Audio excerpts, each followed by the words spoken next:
Buenos días, le habla el participante Dani Mendoza. En esta ocasión le voy a hablar sobre lo que son las drogas que interactúan en el sistema circulatorio. ¿Ok? Para empezar es muy importante que nosotros hablemos sobre lo que es el sistema circulatorio. ¿Ok? Y que comprende. Eh, el sistema circulatorio, como su propia palabra lo explica, estamos hablando de un sistema comprendido entre los órganos prioritarios, eh, el corazón como sistema de bombeo, las venas, las arterias, también están lo que es la parte del sistema linfático, los vasos, y uno de los elementos también muy primordiales y para que nosotros podamos entender un poquito más de lo que implica el sistema de circulación es la sangre, que esta sustancia líquida es la que permite el transporte de nutrientes y oxígeno a cada uno de los órganos y tejidos que componen nuestro cuerpo. Entonces, eso es para que más o menos tengan una idea de lo que implica el sistema circulatorio. Específicamente hablando sobre los vasos sanguíneos, estamos hablando que son conductos musculares que parten desde el corazón y recorren todo el cuerpo. Esa es una definición. Está compuesto por los vasos sanguíneos, son las arterias, que son las que sacan la sangre desde el corazón, y las venas, que se encargan de volver a introducir esa sangre al corazón y de llevarla a los diferentes tejidos o órganos de nuestro cuerpo. El corazón, el órgano principal que se encarga del bombeo de la sangre y que funciona a una velocidad promedio entre 60 y 80 pulsaciones en reposo, cantidad que puede aumentar considerablemente dependiendo de los esfuerzos y también de la juventud que tenga esta persona o de si presenta algún tipo de enfermedad circulatoria. A ello también hay que agregarle lo que es el sistema linfático, que es en cierta medida es una de las partes olvidadas para el sistema circulatorio, y es un líquido no pigmentado que se encarga del transporte de proteínas y que está compuesto, normalmente carece de algunos elementos de pigmentación, ya que normalmente lo que transporta son los glóbulos blancos. A esto también hay que agregarle lo que son los vasos linfáticos, que también son venas especializadas que se encargan de transportar estas linfas, que es lo que conforma el sistema linfático. A eso hay que agregarle el vaso, que es un filtro que se encarga de eliminar de la sangre cualquier tipo de alteración celular que presente estos órganos y que entra en contacto directo con los linfocitos generados. Para empezar a hablar del sistema de las drogas que influyen en el sistema circulatorio, hay que agregar lo que son las principales enfermedades del sistema circulatorio. Son muchísimas las enfermedades que están relacionadas al sistema circulatorio, a la sangre, al corazón y a todos estos elementos que nosotros estamos conversando. Entre las principales enfermedades, que son las más comunes, podemos mencionar el aneurisma, que es el ensanchamiento o abultamiento de las paredes de las arterias, arteriosclerosis, coágulos sanguíneos, enfermedad de Raynaud, accidente cerebrovascular, varices y vasculitis. Estas son más o menos las principales, aunque todas las enfermedades asociadas al sistema circulatorio son muchísimas. ¿Qué causan los principales problemas circulatorios? Normalmente son enfermedades que están relacionadas en primera parte a sistemas congénitos, es decir, que están en los genes, enfermedades del corazón, también influye lo que es el colesterol y la presión arterial, infección, lesiones, medicamentos y hormonas, aunque en algunos casos la causa puede ser desconocida. ¿Quiénes están en riesgo de padecer una enfermedad o un problema en el sistema circulatorio? Son múltiples los factores que implican este tipo de situaciones, aunque lo común, para mencionárselas de una manera más clara, podemos mencionar que está la edad, A medida que la persona envejece, está en riesgo de presentar algún tipo de problema circulatorio. Están los antecedentes familiares. Si la persona tiene antecedentes familiares que ya haya sufrido algún tipo de enfermedad relacionada al sistema circulatorio, vasculares o cardíacas, esto se representa en una generación. También tenemos infecciones, falta de ejercicio, obesidad mórbida, embarazo, estar sentado o parado por mucho tiempo, fumar y todas las relacionadas a cualquier tipo de vicio. Entre ellas podemos mencionar droga, alcohol y todas esas. ¿Cómo se tratan las enfermedades vasculares? Bueno, normalmente hay formas de tratar estas enfermedades, de prevenirlas, y todas están asociadas en una manera más clara de que lo que son los cambios de estilos de vida. Normalmente lo que evita que tengamos algún tipo de enfermedad relacionada al sistema circulatorio, podemos mencionar lo que es una dieta saludable para el corazón, hacer más ejercicio. A medida que la persona va envejeciendo, bueno, tiene que tomar mucho control sobre lo que es la presión arterial, tomar medicamentos relacionados a esto, anticoagulantes, medicinas para el colesterol y también medicinas para disolver coágulos de la sangre. ¿Okay? También están procedimientos no tanto quirúrgicos como no quirúrgicos. Si la persona sufre de diabetes, también es muy importante que la persona esté bajo control de los niveles de azúcar de su sangre. También podemos mencionar el colesterol, las personas hipertensas. O sea, todo eso son cosas que agregan y mejoran la calidad de vida de las personas para que pueda prevenir cualquier tipo de enfermedad de este tipo. Si la persona es fumadora, tiene que obligatoriamente dejar de fumar, tener un estilo de vida más sano, evitar lo que son cualquier otro tipo de droga. Estamos hablando también del alcohol. Esas son también cosas que pueden generar bastantes problemas al sistema circulatorio. ¿Okay? Entre todas las enfermedades del sistema circulatorio, voy a mencionar algunas que son las principales y en cierta medida de más alta peligrosidad. Entre esas empezamos con el accidente cerebrovascular, o conocido con sus siglas ACV. Un accidente cerebrovascular o ataque cerebral sucede cuando se detiene el flujo sanguíneo en parte del cerebro. ¿Okay? Es decir, hay algún tipo de problema, puede ser, normalmente como lo van a ver en una representación gráfica de qué es lo que sucede, es cuando se forman coágulos de sangre, ¿okay? Debido a la viscosidad de la sangre, problemas en las plaquetas, todo eso, y que también están asociados a lo que ya hemos mencionado de lo que es el colesterol, la diabetes y cualquier tipo de enfermedad coronaria que también puede repercutir en eso, en la formación de algún tipo de coágulo de la sangre. Y este coágulo de sangre se transporta hacia el cerebro y por lo tanto hay un déficit de oxígeno. Esto es lo que produce el accidente cerebrovascular o lo que podemos también mencionarlo como una muerte cerebral, que es mortal si no se trata a tiempo.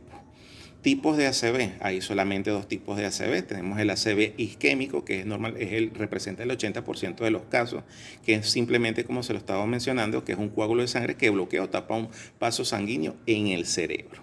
Ahora también está lo que es el accidente cerebrovascular hemorrágico, que es cuando un vaso sanguíneo de estos que son obstruidos por un coágulo de sangre se rompe y hay un sangramiento en el cerebro. ¿Quiénes están en riesgo de un ACV? Normalmente son las personas que presentan presión arterial alta, los que presentan diabetes, enfermedades del corazón como fibrilación auricular y otras afecciones cardíacas que pueden generar coágulos de sangre, el tabaquismo, que daña vasos sanguíneos y aumenta la presión arterial, historia clínica o antecedentes familiares que una persona que haya de su familia que haya sufrido algún tipo de enfermedad de este tipo, también se pueden tener un riesgo. A medida que la persona avanza en edad, también se corren riesgos de que es posible que haya un tipo de problema con respecto al ACV. También está la parte de lo que es la raza o la etnia, es decir, normalmente las personas afroamericanas tienen un mayor riesgo de ataque cerebral que una persona blanca. El uso de drogas, alcohol, no hacer ejercicio, colesterol y triglicéridos altos, dieta poco saludable, obesidad mórbida. Síntomas de un ACV. Bueno, los síntomas varían dependiendo de la persona, pero normalmente de una manera general podemos decir que hay un entumecimiento, debilidad repentina de la cara, brazo o pierna, confusión repentina, es decir, la persona le cuesta hablar o entender el habla, problemas repentinos para ver, ya sea un ojo o ambos ojos, dificultad repentina para caminar, mareos, pérdida de equilibrio, coordinación, dolor de cabeza severo, repentino y sin ningún tipo de causa. Son cosas que de repente suceden en un momento y esto pudiese darnos un indicio de que estamos ante un accidente cerebrovascular. En el caso de, para que ustedes entiendan un poco de lo que implica el accidente cerebrovascular, van a tener una representación gráfica de qué es lo que sucede, cómo se forma un coágulo de sangre y cómo obstruye a nivel cerebral. Tratamiento para el ACV. Bueno, normalmente hay dos tipos de tratamiento. El tratamiento de emergencia, que obvio es cuando está ocurriendo el ACV como tal, y la rehabilitación post-ACV, que es para tratar o evitar de que se prolongue o se repita un accidente cerebrovascular y que normalmente se basan en la utilización de medicamentos anticoagulantes o que nos ayuden a mejorar la viscosidad de la sangre para evitar que las plaquetas formen más coágulos de sangre o que o que el tamaño de los coágulos de sangre sea excesivamente alto. ¿Okay? Entre la segunda enfermedad más importante en el sistema circulatorio están, por supuesto, que los ataques cardíacos o ataques al corazón. Esto sucede cuando hay se interrumpe el flujo sanguíneo dentro del corazón debido al taponamiento o obstrucción de una de las venas importantes que comunica o lleva la sangre hacia el corazón, y por lo tanto, tanto el corazón como los órganos dejan de recibir el oxígeno que lleva el corazón. Por lo tanto, tanto el músculo como el cuerpo comienza a morir si no se toman las medidas pertinentes al caso. Síntomas de un ataque cardíaco: normalmente molestia en el pecho, normalmente pudiese ser se da en alguno de los dos lados del cuerpo, pero lo normal es que del lado izquierdo. Se puede sentir una presión, una estrechez y dolor continuo y agudo en el pecho, como si fuese una acidez o indigestión, falta de aire, molestia en la parte superior del cuerpo. Estamos hablando de hombros, espalda, cuello, mandíbula y parte superior del estómago. Por supuesto que las causas del ataque cardíaco normalmente están relacionadas a las arterias coronarias, que estamos hablando de una acumulación de placa. ¿Qué es la placa? Estamos hablando que la placa es el conjunto o acumulación de colesterol y otros materiales sanguíneos que normalmente están en la sangre o en las arterias. Esto también lo llamamos, en el caso de las arterias, o esa acumulación de esa placa, como arteriosclerosis, que es otro tipo de enfermedad. Y esa normalmente es un proceso continuo debido a los estilos de vida, que eso se va generando a medida que pasan los años.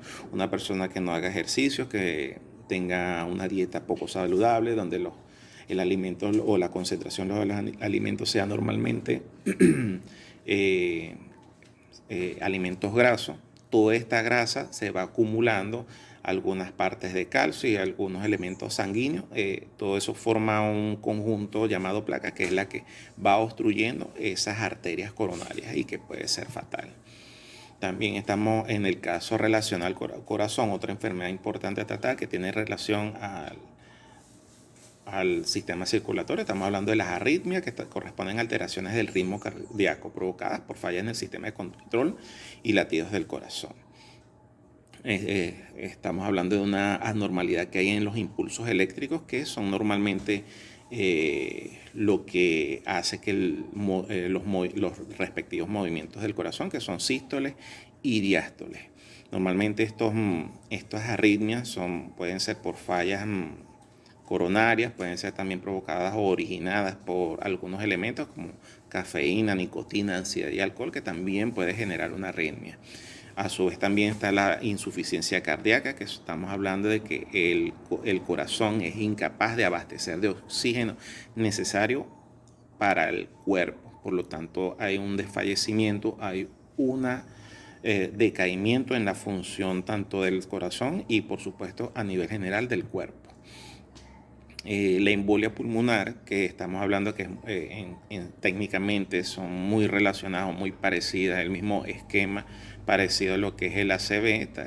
La única diferencia que podemos decir es simplemente también estamos hablando de un coágulo de sangre que se forma, pero esta vez en vez de dirigirse a la parte cerebral, se dirige a la parte pulmonar.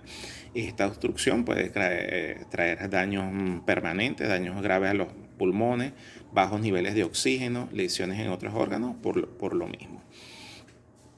Y bueno, lo que causa la embolia pulmonar es también relacionado a lo que es el estilo de vida, que se forma ese coágulo de sangre que viaja por el torrente sanguíneo y que normalmente también puede estar conformado por burbujas de aire, fragmentos de grasa o partes de tumor, que puede bloquear una arteria pulmonar o causar una embolia pulmonar.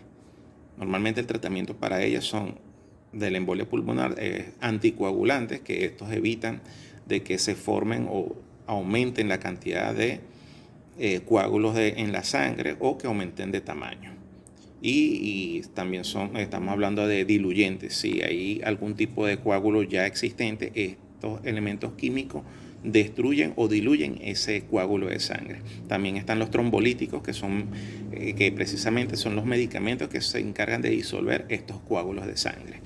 La hipertensión es una de las enfermedades también muy relacionadas al sistema circulatorio, que estamos hablando de una enfermedad cardiovascular que se desarrolla por el aumento de la presión arterial.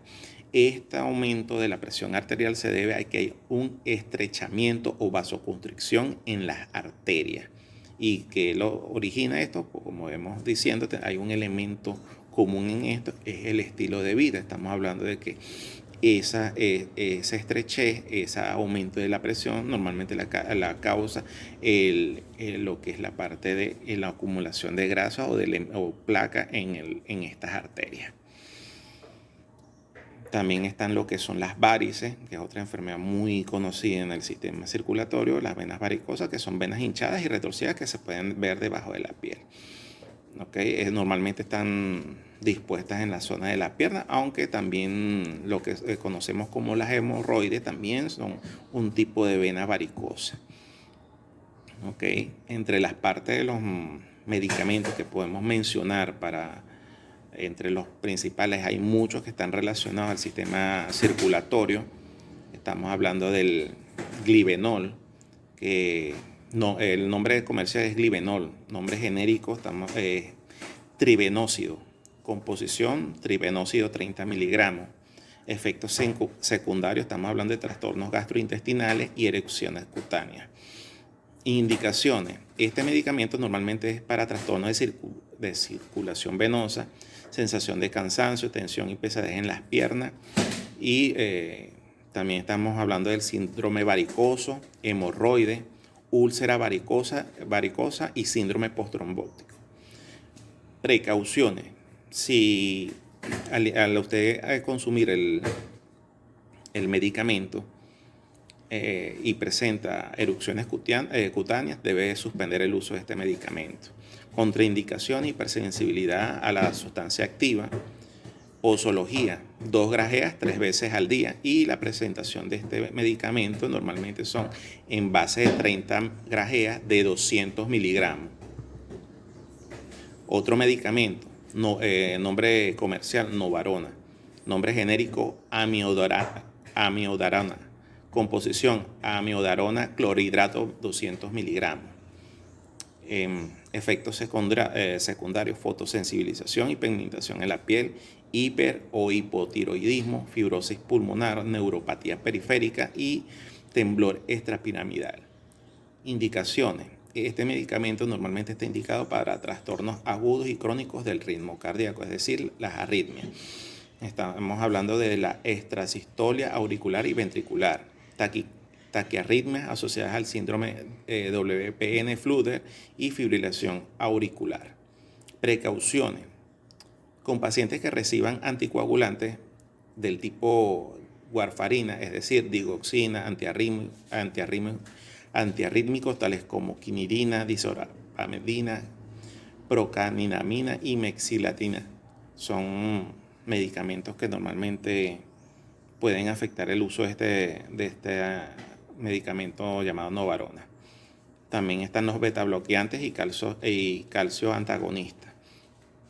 Contraindicaciones: bloqueo auriculoventricular, hipotensión, trastornos tiroideos y embarazo. Posología: inicial se puede tomar 3 tabletas por día de 1 a 2 semanas. Para mantenimiento del efecto de este medicamento, podemos decir una tableta diaria durante 5 días después de que se hayan presentado algunos síntomas. Presentación en base de 30 comprimidos. Otro medicamento importante asociado al sistema circulatorio, estamos hablando del Tentral 400. Ese es el nombre comercial. El nombre genérico es pentosifilina. Composición: pentosifilina 400 miligramos. Precauciones: con hipotensores se requiere ajuste de la dosificación. Indicaciones: las indicaciones: este medicamento está normalmente asociado a trastornos circulatorios arteriales y arteriovenosos, insuficiencia vascular cerebral, dificultad de concentración, pérdida de memoria, vértigo, trastorno de sueño, cefalgia, zumbido de oído y secuelas de ACV, arteriosclerosis y trastornos circulatorios oculares y del oído.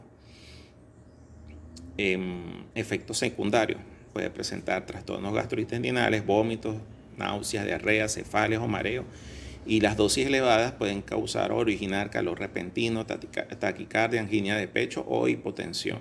Contraindicaciones: hipersensibilidad a la sustancia activa, hemorragias graves, hemorragias de la retina, infarto agudo del miocardio y embarazo. Posología: salvo prescripción médica contraria, lo normal son 2 grajeas de 2 a 3 veces al día después de las comidas. En hipotensos o con tensión arterial lábil, en caso de insuficiencia renal grave, hay que ajustar la dosis. Y bueno, la presentación del Tentral 400, estuche de 20 a 50 grajeas de 400 miligramos y de liberación prolongada.